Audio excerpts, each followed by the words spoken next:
Welcome back to the Fantasy 15. I'm your host, Steve Hoikla. It's week one. If you're like me, you're pumped up because football is finally here, and I'm more excited than anyone to start playing some fantasy football. Hopefully, everyone had a great draft season, whether you're in a dynasty league, keeper league, or just your regular snake. I hope everyone had a great draft, and now it's time to put it into action with your week one picks. This episode of Fantasy 15 is brought to you by Homage. We're powered by Viking Central and Homage. If you haven't checked it out, they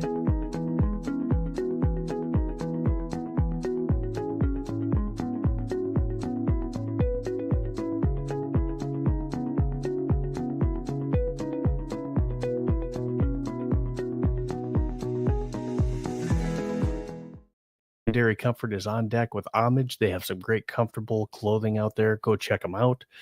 And thank you again, Homage, for sponsoring us over here at Viking Central. And of course, we're powered by Viking Central, being the Fantasy 15. So, with the Fantasy 15 this week, we're focusing on your picks, setting your lineups, and hopefully winning your very first matchup with fantasy football. You can go ahead, make sure that you follow and subscribe us at all of our different social media links, or you can follow us on X, and you can also follow us on YouTube. We are on Spotify, so after this episode, it will be uploaded to Spotify, and then, of course, TikTok as well. So let's go ahead and just dive right on into it. Set your picks, and that's hopefully all come out with a victory this week. All right, taking a look at the NFL schedule this week, we do have with the very first game on Thursday, Dallas at Philadelphia. That's a big matchup. Now, obviously, Dallas catching some heat within the division. They'll catch some heat because they just got rid of their top defensive player in Micah Parsons, which is maybe a top 10 defensive player in the league. Followed on Friday by Kansas City and LA.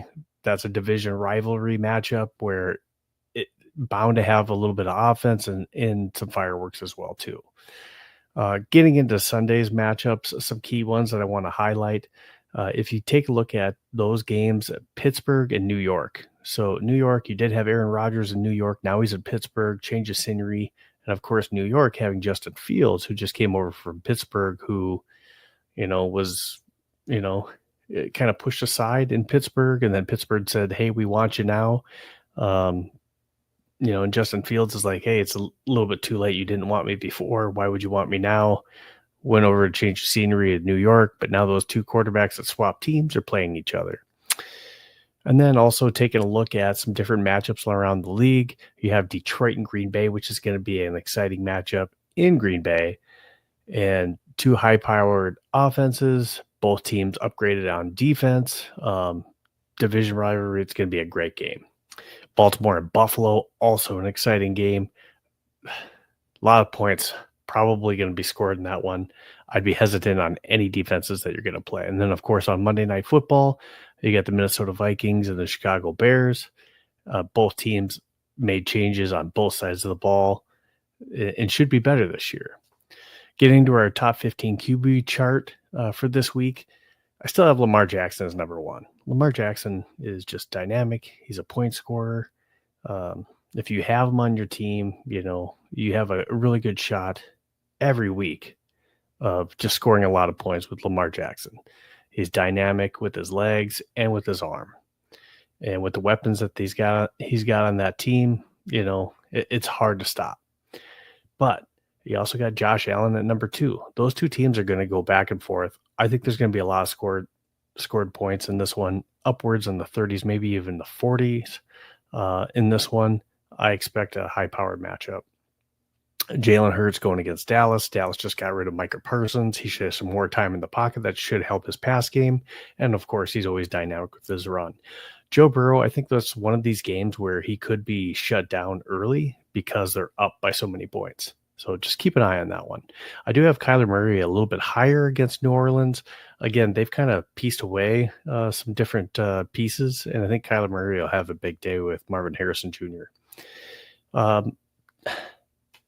Love and Goff, they're going to be going at it. This could be a high-powered one, but again, they both added on defense. So we'll see what this ends up being as far as a matchup. But again, two good offenses, but two improved defenses as well. I think Bo Nix is going to have a great game against Tennessee. He's a quarterback that's rising on the charts for me that could have even a higher game. Tennessee doesn't have the greatest defense, and Bo Nix has really just kind of shown something. And then one to watch on the end, Matt Stafford. Is he healthy? Is he going to play against Houston? We'll see. If he does, of course, he has, two great receivers over there in Houston and a great running back. He could score a lot of points, could have a great game. But again, is he healthy? How much playing time has he had to be able to develop the chemistry going into a week 1 matchup? So that's one of my concerns I have for him. When we get into the running back matchups, Saquon Barkley versus Dallas. Dallas just got rid of Micah Parsons. That's going to be a tough battle. It's in Philly. Philly's always a really tough place to play. Division matchup going in there. I think Saquon, is just going to be lights out. He's coming in fresh. He hasn't really had any injury concerns over the offseason. I just think he's ready to start the season again with another record-setting season.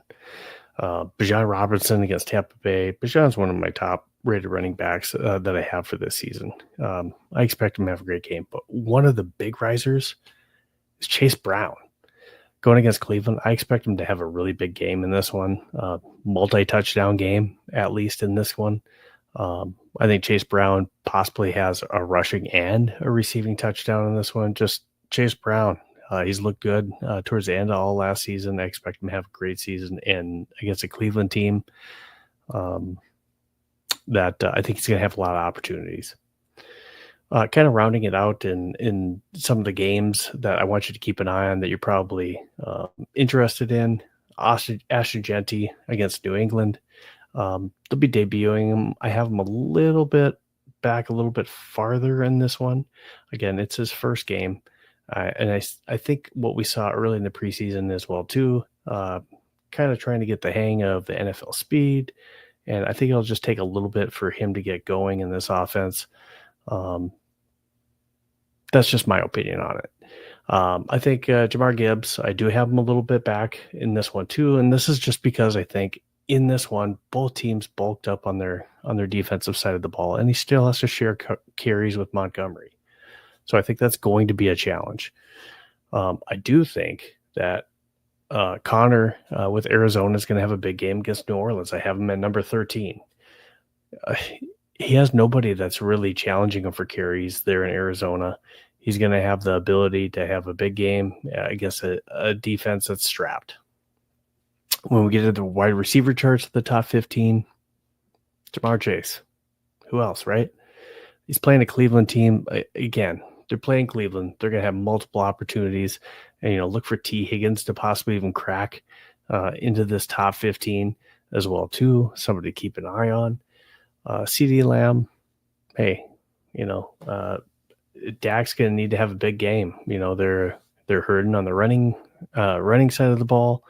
Javonte Williams, we'll see what that looks like on the running game, but they're going to be passing a lot this season. I got CeeDee Lamb number 2. He's going to need to have a big game for Dallas to even stay in this one. St. Brown against Green Bay. I think that's going to be, again, I think that has the potential of being a shootout, but both defenses are better. I think Drake London versus Tampa Bay is one to watch because Tampa Bay is going to put up a lot of points with their 3-headed monster that they have.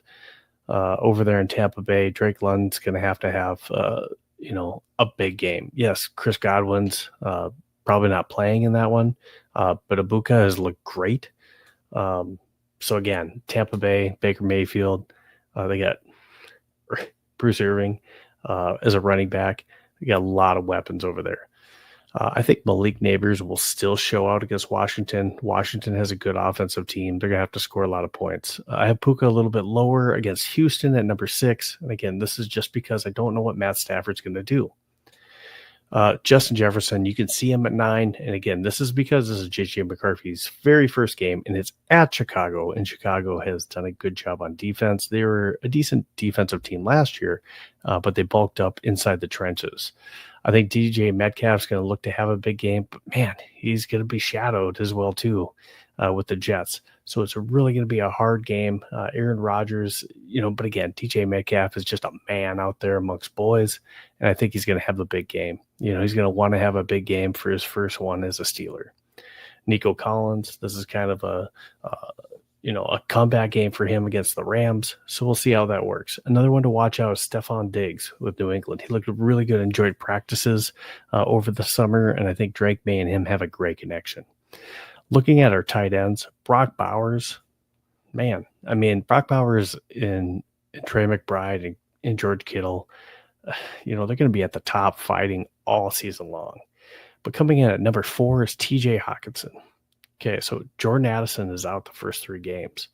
So who can JJ throw to? He's going to have to throw to Justin Jefferson, but he's double teamed. They brought in Adam Thielen, but TJ Hockenson has had great chemistry with JJ McCarthy, and he loves tight ends. So I expect TJ Hockenson to have a decent game against Chicago. I think Njoku, in order to have a good game, Flacco's going to have to target him a lot to even keep up with points with Cincinnati. So look for that. Rashee Rice is out for the first 6 games, so Travis Kelce's going to have to really step up to help the Kansas City Chiefs against the Chargers. Tucker Kraft is, bound to have another good year, but they got a lot of different receiving options. Maybe no number 1. Is it Tucker Kraft?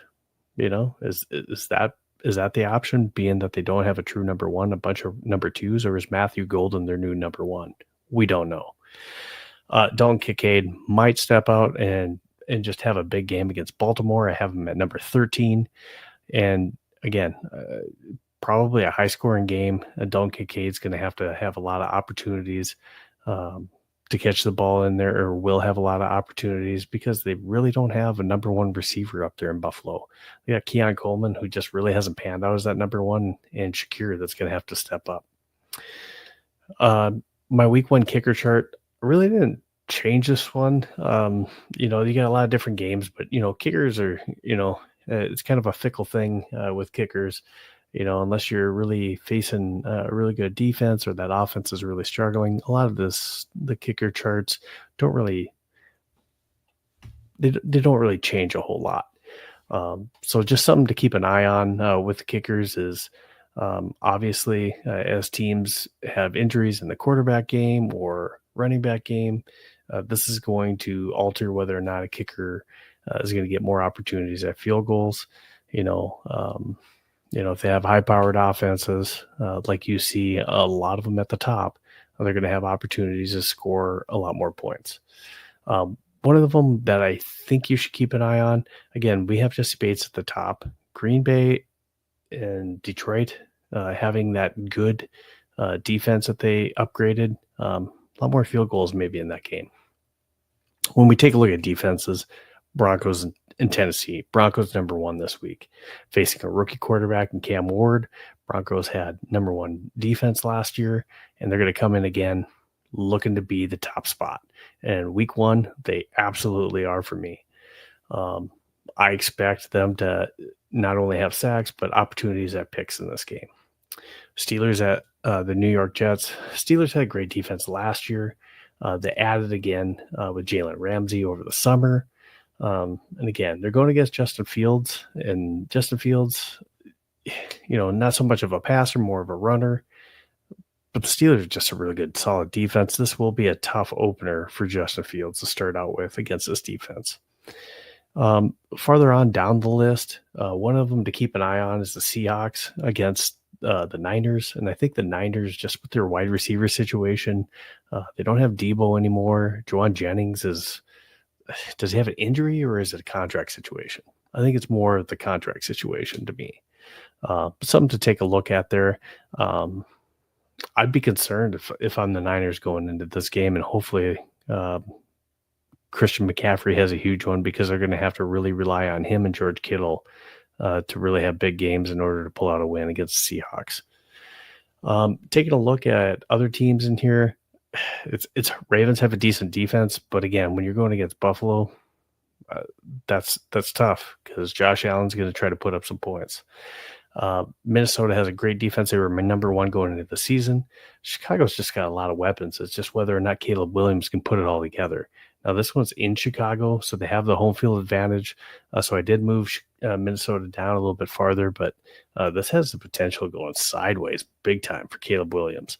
That Minnesota defense is huge up front. Good push, great ends. We'll see how it goes, but Minnesota has a great defense. Again, just recapping some of my season sleepers of the year. Chuba Hubbard. Chuba Hubbard's my number one that I had in there for a sleeper. I think he's going to have a great week this week and great season.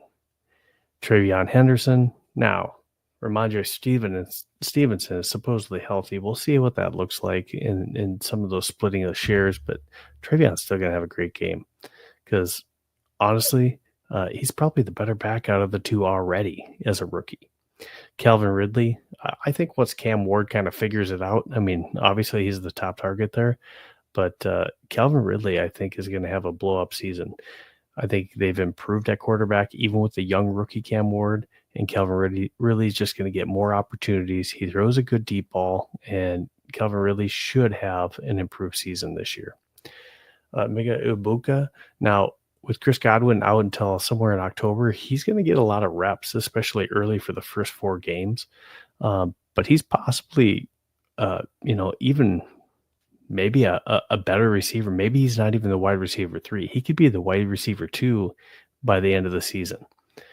Jaden Higgins, with his play, yes, Christian Kirk's there, but Jaden Higgins might not be the wide receiver 3 for long and might be that wide receiver 2 early in the season. Rashad Judkins is there, but honestly, with his legal problems, he might have to drop off, and Dylan Sampson might get the large share of the carry. Well, that's our 15 minutes for the Fantasy 15, and so that's all I have for our top 15 charts, and I'll make sure throughout the season that we add in some different guest hosts in our session that we have overtime. So once we finish our 15 minutes, we go into overtime with our overtime hosts. I have an exciting one for you for next week for week 2. I have Jeff Blaylock from the Football Guys, and he also is able to come on next week to answer any of your trade mailbag questions. We'll take a look at overs and unders, sit and start questions, and anything else that you have for Jeff or for myself, or any questions that you might have through the season on injuries. So go ahead, give us a shout out at Fantasy15FB at X, and we'll go ahead and answer any of those questions that you have. I want to give a shout out to one of our other sponsors that we have, and make sure that if you're going to any tickets this season, or you're looking for any tickets this season for any NFL games, that you're checking out SeatGeek. With SeatGeek, use code VikeCentral and you get $20 off a $50 purchase. And that code is eligible for all of the SeatGeek tickets. So whether you're going to concerts, whether you're going to events or shows, go ahead and use that code VikeCentral and you can get that $20 off any $50 or more purchase. Now, again, you can follow us on X, YouTube. Again, this will be uploaded on Spotify and TikTok. We'll have more guests throughout the season. This is kind of a shortened show here as I'm going to be gone here on vacation, but I did run through the different lists for you. I'll try to give you an update as we get a little bit closer to some of these games. If we have any injury updates, like a Devon A-Chain, we'll see what happens there too. Make sure that you have Ollie Gordon as a handcuff for anyone that's out there that has Devon A-Chain, because he may or may not start that game here coming up in week 1.